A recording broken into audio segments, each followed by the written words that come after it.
Оройн төргийн үзэгчдээ халуун цэг мэдээллийн хөтөлбөр эхлэж байна. Анхаарлаа хандуулан хүлээн авч үзнэ үү. Тээврийн цагдаагийн албаны урьдчилан сэргийлэх хэлэлцийн дарга цагдаагийн хурандаа бүх хотын эзэмшлийн орон сууцнд хуулиар хориотой тоглоомын газар ажиллаж байгааг манай сурвалжлах баг баримтаар нь гарган тавьсан. Энэ асуудалтай холбогдуулан цагдаагийн ерхий газрын даргын тушаал гарч түүнийг үүрэгт ажилласан нь чөлөөлсөн. Тушаал гарахаас өмнө бүх бат хурандаа өөрт нь холбогдох асуудал шалгагдаж дуустал ажилласаа түтгэлзэж байгаагаа цахим хуудасаараа дамжуулан мэдэгдсэн юм а. Нэвтрүүлэг цацагдсны дараа буюу 18 цаг 13 минутад за би өөрийнхөө утаснаас цагдаагийн газрын 102 гэсэн дугаар руу дуудлага өгсөн байгаа. За та бүхэн харж байгаа 1 минут 36 секунд ярьсан. Өнөөдөр 18 цаг 13 минутад 102 дугаар руу ярьж мэдээлэл өгсөн. За ямар учиртай мэдээлэл өгсөн бэ гэвэл Баянгол дүүргийн 1-р хорооны 11-р байрны 1 тоотод хууль бус тоглоомын газар ажиллаад байна. Энэ газрыг шалгаж өгөөч гэдэг ийм дуудлагыг би 102 дугаар руу залгаж өгсөн 18 цаг 13 минутад. За үүнээс яг 10 минутын дараа цагдаагийн ерөнхий газрын хэвлэл мэдээллийн төвийн дарга Баатар хүү над руу залгасан. За 10 минутын дараа залгаад хэлэхдээ за бид яг тухайн газарт цагдаагийн байгууллагаас нийслэлийн цагдаагийн газраас шалгалт хийх гэж байна. Тийм учраас та бүхэн тухайн шалгалтыг ирж сурвалжилж болно гэсэн ийм зүйл ярьсан. За энэ газрыг онгойлгож 4 эрэгтэй хүн орсон. За ер нь бол энэ газрыг нөхцөл байдлыг нааша нэг хэсэг харуулчих зураглаач. Та бүхэн харж байгаа төмөр хаалгатай. За энэ хаалга бол ийм кодтой. Энэ бол гаднаас нь яаж ч тогшоод онгойлгох юм боломжгүй ийм хаалгатай. За орчин нөхцөл бол маш ийм бохир бөөн тамхины иш. За та шалгалтаар явж байна уу? За би манай цагдаагийн газрын дотоодын шалгалтад өргөл гаргасан.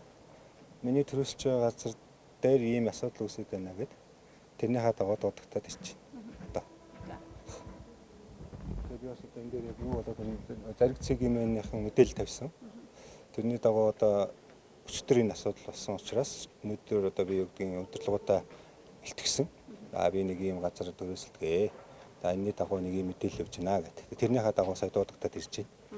За юу ихний байдлаар шүү дээ бид нар хэлээд шүү дээ би 2007-8 он төрөлсөн. Тэрнээс хойш ер нь бол ирээгүй.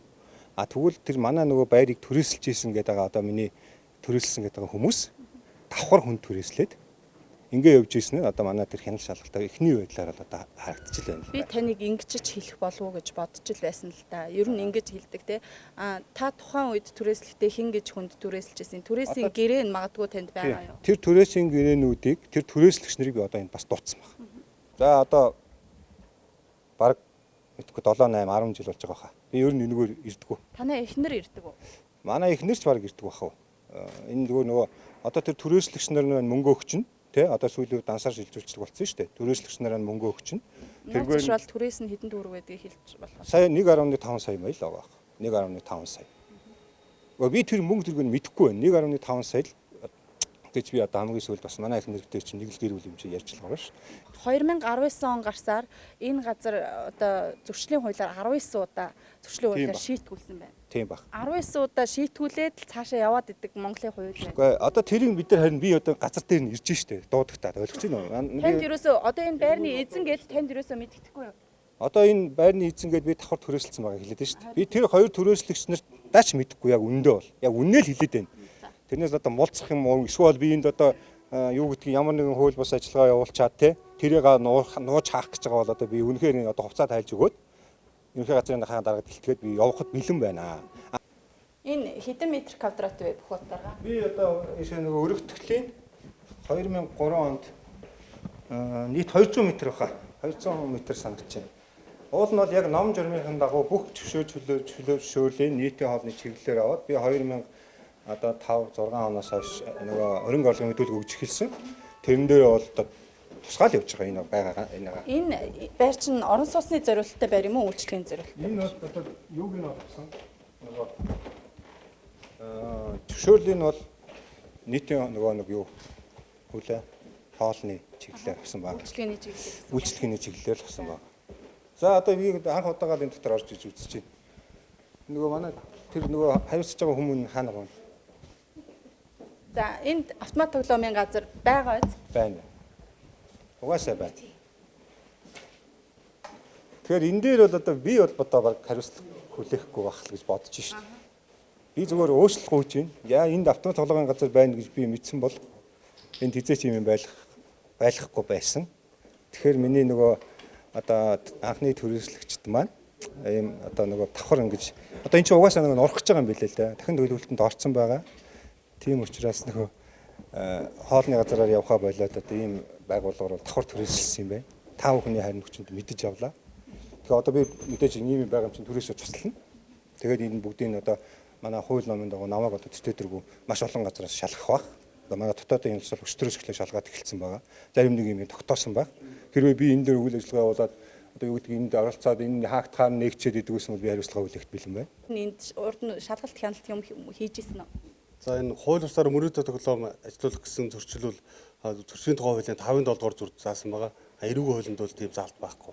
Энэ газартай бол манай цагдаагийн нэгдүгээр хэлцээс бол эрүүгийн цагдаагийн албатай хамтран нийт 10 удаа нийтдээ 20 сая төгрөгийн торгох шийтгэл оногдуулсан тийм ажилласан байна. Торгуулаа төлдөг үү бид нар? Торгуулийн шийдвэрлэг бол одоо шийтгэл оногдуулаад шийтгэл оногдуулснаас хойш 15 хоног өдөр сайн дураараа зөрчил гаргах шийдгээд төлөх ёстой. Хэрвээ төлөхгүй л шүүгийн шийдвэр гүйцэтгэх журмаар төлөвлөдөг байна. Тэгэхээр торгуулаа төлөөд л ажиллаад яваад исэн ба шүү дээ. Тухайн үед арга хэмжээ зөрчил илрээд тухайн илэрсэн зөрчилд бол хуулийн дугаар арга хэмжээг нь тооцоод тэр нь бол одоо торгуулаа төлөөд явсан л гэсэн үг. Тэгээд хууль бус газар ингээд үргэлжлүүлээд ажиллаад тахт яагаад ажиллуулад байдیں۔ Торгуулийн авчаал дахиад нэг удаа хурц шилд оргоол 10 удаа давтагдчих шүү дээ энэ хуулийн зөрчил чинь.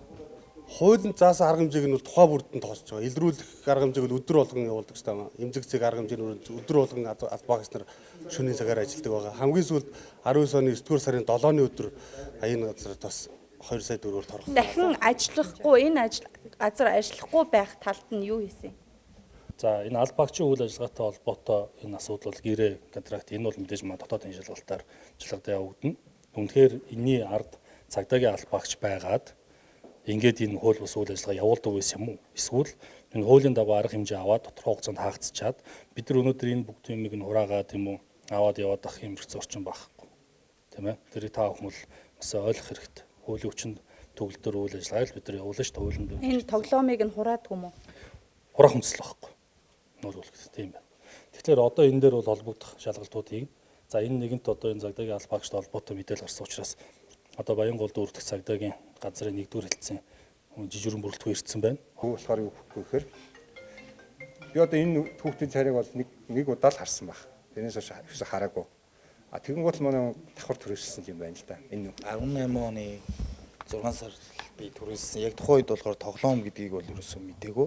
Зар дээр зар тавиад, шуурхай зар дээр зар тавиад тэгээд нэг Тимка гэдэг нэг хүн ирээд төрөөслээд тэгэл 2 сая 500-аар төрөөслээд ийшээ орсон. Та энд одоо ямар ажил эрхэлдэг вэ? би энийг төрөөсөлж хэлж байна. Төрөөслөө. Төрөөслөөд юу хийх вэ? Энэ автомат тоглоомыг ажиллуулж байна. Хэдэн хүний бүрэлдэхүүнтэй ажилладаг байна? За цөөхөндөө 2 гуруулаад.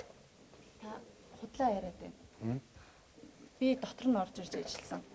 Хамгийн багадаа 10 хүн ажилладаг. Гадаа хичнээн камер байдаг бай. Тэгэхгүй гадаа чойр урталтай 4 камер байдаг шүү. Энэ камерууд юу хямдээ? Энэ орж гарч байгаа хүмүүс их юм шүү. Ямар хүмүүсийг нь оруулаад ямрыг нь оруулах байх юм? Тэгээ баян тоглолтог ордог гардаг хүмүүс л байдаг шүү. Та өдөрт хэдэн төгрөгийн ашиглалдаг вэ? Тэр тодорхой биш шүү. Багцаа байдаг шүү. Хамгийн багадаа хэд болох вэ? Болохгүй ч үе байж надаа. Ихтэй хэд болох вэ? Янз бүр 4-500 сая алдахдаа хэдэн саяг шалтан бас 1-2 сая 5 сая 500 янз бүр тийм ямар яг тогтцсон тийм юу байхгүй. Энэ мөрөөдтэй тоглоом автомат тоглоом ажиллуулах нь Монгол улсын хуульд хориотой гэж та мэднэ те? Мэднэ. Тэгээд яагаад ажиллуулдаг? Би яхад зүгээр энэ хүмүүсээс дам соргосоод ашигтай байдаг гэхээр л нэрэл ашигтай байдгийн батгсан чинь ямар ч ашиг алга би энэ дөөрөө баг алраацсан. Тэгээ 2 удаа цагтаа орж ирээд яг одоо мөнгө олохгүй л нөгөө алдсан мөнгө олохгүй хүн чинь алдсан 15 таа гэдэг л тэр болж шүү дээ. Яг амьдрал дээр бол. Энэ хичнээн гэж байгаа юу? Хөлбөс гэдэг юм л. Мэднэ. Энд хичнээн төрлийн тоглоом байна. Одоо 5-6 төрлийн юм байна. Тэгэхээр өөр Би хүмүүс өөрөө цагдаагийн байгууллагад 2 удаа торгуулсан. 2 сая төгрөгийн торгуул. Хамгийн сүүл сая 9 сарын 7-нд өгснөөс хойш ямар ч үйл ажиллагаа явагдаагүй. Бүх тоглоомыг эвдсэн. Бүх юмнууд хураагдсан. хин эвдсэн. Орж иртэй хураасан цагдаа нар нь эвдсэн. Эвдэхийг эвдээд хурааж авах нь хурааж аваа явсан. Тэгээд тэрнээс хойш ямар ч үйл ажиллагаа байхгүй гэж зогссон. Тэгээд тоглоомоо эвдүүлчихэд та цагдаагийн алба багшд гомдол гаргасан уу? Гаргасан. Би олж уурлах гэж чадахгүй шүү дээ. Олдохгүй шүү дээ. Хин гэдэг нь Тэгээд та ер нь одоо бол хохирчоод байгаа хүн. ер нь бол би хохирчод шүү дээ. За хоолны газрын зориулалтаар гэрээ хийсэн. За үүнийг нь цаашаа давхар түрээс байсан байна. Одоо мдээгүй байсан. Миний одоо эзэмшлийн газарт ийм зүйл явагдаж байсныг мдээгүйхээ төлөө уучлал хүсэж байна гэсэн ийм мэдээллийг бол өгч байна.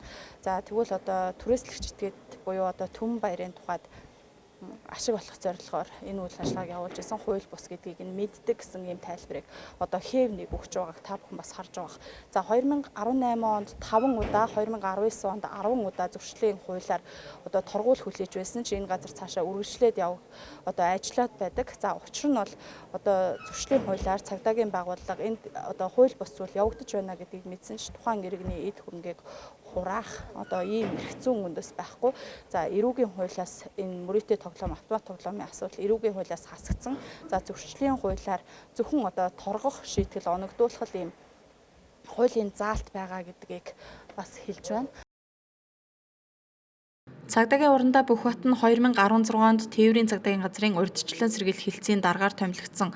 2018 онд түүний 1 жилийн орлого 17 сая, гэр бүлийнх нь орлого 259 сая төгрөг байжээ. Нийтийн эзэмшлийн 2 орон сууцтай үйлчилгээний зориулалт бүхий 3 объект эзэмшдэг нь нийтдээ 1.7 тэрбум төгрөгийн өртөгтэй. Мөн Бүхбат хурандаа 246 сая төгрөгийн үн бүхий 2 автомашинтай 18 сая төгрөгийн үнэт эдлэл урлаг түүхийн эд зүйлтэй гэдгээ авилгатаа тэмцэх газрын хөрөнгө орлогын мэдүүлэгтээ дурдсан байна.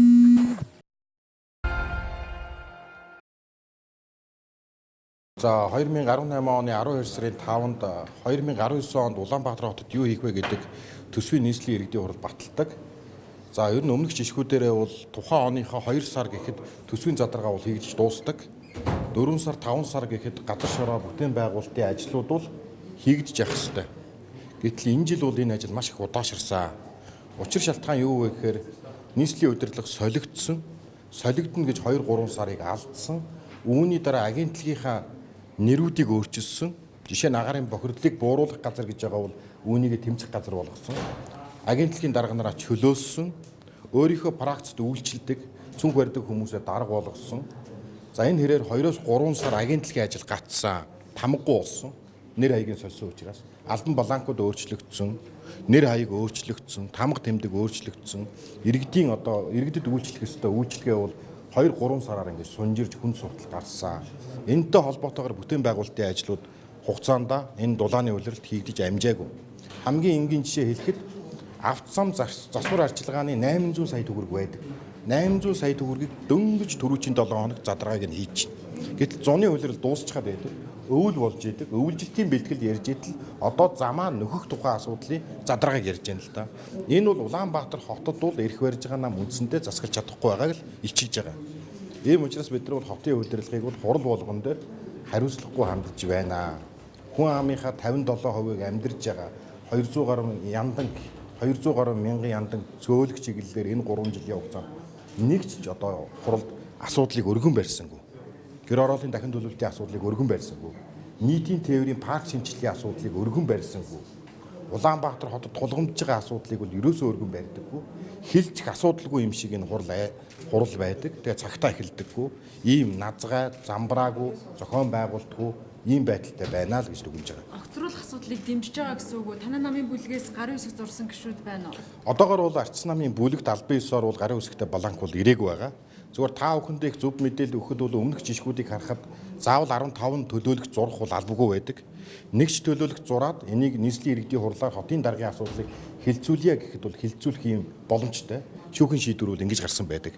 Тэгэхээр одоо гарын үсэг зураад өргөн барьж байгаа тал бол дараагийн чуулган дээр юм ээлжид тус чуулганаар нийслэлийн засаг дарагт хариуцлага тооцох асуудлыг өргөн барих юм бүрэн боломжтой. Одоогоор бол Арчс намын бүлэгт бол албан ёсны ийм албан бланктай гарын үсэг ирээгүй байна гэж. Албан бланк нь ороод ирэхэд танай бүлгийн гишүүд гарын үсэг зурх. Мэдээж бүлгийн хурал хийн. Энэ бол улс төрийн дүгнэлт гаргана. Гэхдээ бид нар бол Улаанбаатар хотын засаг даргыг бол ажилдаа хонцын сэтгэлээр хандж гэн гэж үзэж байгаа. Өөрийнхөө рейтингийг өсгөх, лайв шоу хийх ажлыг хийж байна. Улаанбаатар хотын түүхэн дурсгалт байшин барилгыг нураах гэж хахад хамгаалж дуурахгүй байна. Тэгж их мөнгө нь багтаж ядаад байгаа бол тэр байшин барилгыг нураах гэж байгаа бол гэр хорооллынхаа дахин төлөвлөлтийг босгооч. Улаанбаатар хотод барьж барих, байгуулах маш олон барилга байгууламж байна. Цэгцлэх, төлөвлөлтийг хэрэгжүүлэх, төлөвлөлтийг буруу хэрэгжүүлсэн орцгүй гарцгүй олон хороолол байна. Сургуулгүй, цэцэрлэггүй олон хороолол байна. Хүүхдүүд нь амрах, зугаалах, тоглох талбайгүй байна. Энийг цэгцлэхийн оронд одоо түүхэн дурсгалт барилга байшингаа нураанлаг нь хийх ажил олдохгүй юм шиг энэ төнд очиж лайвл хийнэг нь ийм хонцгийн сэтгэлээр менежментгүй ажиллаж байгаа засаг даргаыг бол бид нар хариуцлага тооцохдол бэлэн байгаа. Хотын даргаыг огцруулах тухай асуудлыг бол одоо өнгөрсөн чуулган дээр манай нийслэлийн иргэдийн хурлын төлөө багцаахан тавьсан. За тэгээд гарын үсэг зөвлөх ажил бол явж байгаа юм байна. Тэгээд өнөөдрийн чуулган дээр хэлцэхсэг бол мэдэхгүй. Та гарын үсэг зурсан уу? Зурсан. Ямар шалтгаанаар зурсан юм бэ? Яг ер нь одоо энэ нийслэлийн ажил бол явахгүй шүү дээ. Өнөөдөр 9 сар дуусаад 3 дугаар үйлрэл дуусч байна. За тэгэхэд бол хөрөнгө оруулалтын ажил ерөөсөө 39% нь дөнгөж 39% нь одоо гэрээ байгуулагдсан байна. 100% гүйцэтгэлтэй нэг ч ажил байхгүй. Тэгэхээр энэ нийслэлийн ажил одоо цаашаа нийслэл гэдэг бол ерөөсөө нийслэлийн засаг дарга, нийслэлийн иргэдийн хурлын дарга гэдэг хүмүүс бол санал асуудал албан тушаал гэхээс илүү одоо нийт нийслэлчүүдийн одоо ая тухтай амьдрах орчныг бүрдүүлэх, за нийслэлийн иргэдийн өмнө тулгымцсан асуудлыг шийдвэрлэх ёстой хүмүүс. Тэгэхэд бол өнөөдөр ямар нэгэн байдлаар одоо нийслэлийн иргэд рүү чиглэсэн ямар ч бүтээн байгуулалтын ажил алга байна.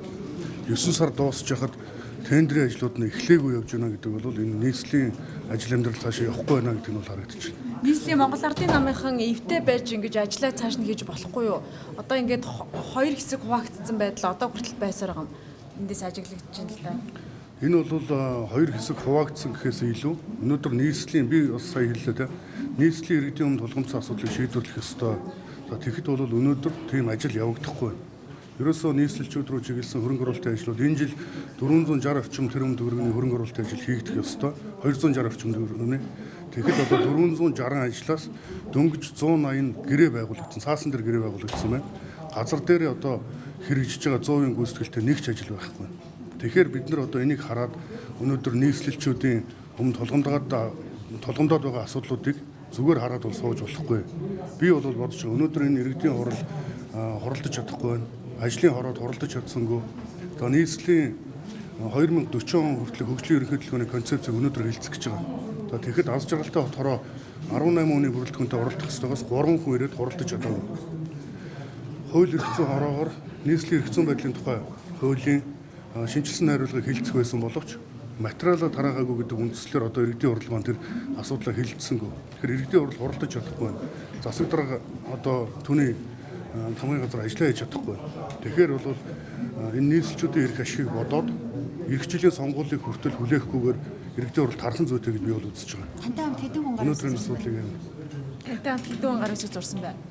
За ер нь засаг даргаыг огцруулах асуудал бол 15 хүн гарын үсэг зурснаар өргөн барьдаг. За би бол бацаахан төлөөлөгчийг зуруулаад эхлээд явж байхад нь зурсан. За өнөөдөр хэдэн хүн болж байгааг би мэдэхгүй байна. Бацаахан төлөөлөгч нэг ажлын албанд ерөөсөө өгөөгүй байгаа гэх энэ талаар танд мэдээлэл байна уу? Гарын үсгээ одоо цуглуулад гарын үсэг бүрэн болохоор л өгөх байхдаа хэд болж байгааг нь би бол хэлж мэдэхгүй байна. Гарын үсэг зурагдаад эхлээд явж явах үед нь зурсан. Тэрийг одоо шууд Өглөөнөөс хойш манын булаг одоо нийтхийн хуралдаж чадахгүй цаг 30 минут орчим болж байл л да. Тэгээ манын булаг 2 хуваагдаад яг энэ асуудлаар хуралдсан гэсэн ийм мэдээлэл байна. Энэ бол тийм байхгүй. Ер нь одоо иргэдийн хурлын өнөөдрийн байгаа байдал маань энэ. Би түрүү бас хэлсэн тэр аз жаргалтай хот хороо хуралдахад 18 хүн ирэх ёстой байхад 3 хүн ирж байна. За тэгээд одоо энэ нийслэлийн 2040 он хүртэлх хөгжлийн ерөнхий төлөвлөгөөний концепцгээд чухал асуудлыг хэлцэх гээд байхад 3 хүн төлөөлөгч ирээ сууж идэг. Нийслэлийн эрх зүйн байдлын тухай хуулийн шинжилсэн найруулгыг хэлцэх гэж байхад материалаа тараагаагүй байдаг. Ийм асуудлууд байхад бол энэ иргэдийн хурал одоо цаашаага тарах ёстой. Нэгжийн тухай хуулийн 15-1-1 заасан байдаг. Нийт төлөөлөгчдийн 3-2 гарын үсэг зурснаар тухайн иргэдийн хурал хугацаанаас өмнө тарна гэдэг. Одоо нэгэнт улсын их хурал дээр бас одоо энэ улсын их хурал тарах тухай асуудлууд яригдж байна. Энэ үед бол одоо иргэдийн хурал цог тараад цог сонгуулийг явах нь бол зүйтэй гэдэг тийм байр суурьтай байна. Дараагийн мэдээг танилцуулъя. Нийслэлийн түргэн тусламжийн төвд тендерийн гэрээгээр нийлүүлэгдсэн анх дахь болон хоёр дахь савлгаанд үйлдвэрлэгчийн нэр тодорхойгүй чанарын баталгаажилтгүй бээлийн нийлүүлсэн зөрчил илэрснийг нийслэлийн мэргэжлийн хяналтын газраас мэдээлсэн байна. Нийлүүлсэн компани нь Чонгол Трэд гэх компани байжээ. Тухайн шаардлага хангахгүй бээлийг татан авалт хийж хууль бус орлого болох 2 сая 195 мянган төгрөгийг нөхөн төлөвлөсөн юм а. Энэ лабораторийн шинжилгээт хэн шагуулт хийсэн байж байгаа. Нийт 1142 дээж авч нийслэлийн мэргэжлийн хяналтын газрын нэгдсэн төв лабораторид шинжилүүлсэн байж байгаа. За эрүүл ахуй алдар хамгааллын хяналтын чиглэлээр бол дараах одоо бас зөрчлүүд бас илэрсэн байж байгаа. За эрүүл зүйн нийт судлалын шинжилгээг бол энэ эрсдэлтэй хэсэг сар бүр хийж үнэлгээ дүгнэлт өгөх ёстой байдаг. Эмнэлгүүд маань. Гэтэл энэ зөрчил бол энэ 46% нь бол илэрсэн байж байгаа. За лабораторийн шинжилгээтэй хяналтаар зарим эмнэлгүүд төр бол энэ өслөг эмчилгээний өрөөний метр куб байх ёстой агаарт байх нийт нэнгийн зөвшөөрөлт хэмжээс их нэнгийн бохирдол бол илэрсэн байж байгаа. За энэ зөрчил бол одоо 9.6% нь илэрсэн. Эмнэлгийн тусламж үйлчилгээтэй холбоотой халдварыг үүсгчийн эмэн тэсвэрчлэлтийн байдал бол энэ тархуусууд тэсвэрчлэлийн байдлын тархуусуудлын шинжилгээ дүн шинжилгээ хийх ёстой байдаг. Гэтэл бол энэ шинжилгээ хийдгүү зөрчил болоо нийт шалгасан эмнэлгүүдийн 21% нь илэрсэн байж байгаа.